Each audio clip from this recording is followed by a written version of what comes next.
আমার আব্বা জান রে, ও আমার বাপজান, কলিজার টুকরা আব্বা জান, আপনার কাছে আসছি আমি আরো একটা প্রস্তাব নিয়ে। এর আগে আপনাকে আমি একটা গান শুনিয়েছিলাম, সেই গানটা হলো আব্বা জান বিয়ায় আমায় তাড়াতাড়ি দিয়ে দেন।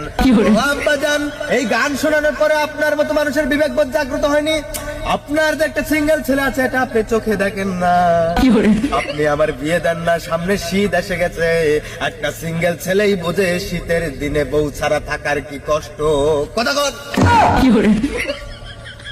বাজান রে। দিনের পর দিন কোল বালিশকে নিয়ে রাতের বেলা রাত্রি যাপন করেছি, ঘুমাইছি, কত যে কষ্ট হয়েছে এটা একমাত্র আমি জানি, আর আমার আল্লাহ মাবুদ জানে, যিনি আমাকে সৃষ্টি করেছে, আপনার গর্ভে আমার জন্মদান দিয়েছে। আমার আম্মা জানের পেটে গর্ভধারণ। ও বাজানডা, আমি বিয়ের নেশায় পাগল হয়ে গেছি, কি থেকে কি বলতেছি, আমার কথাবার্তার লাইন গাট নাই।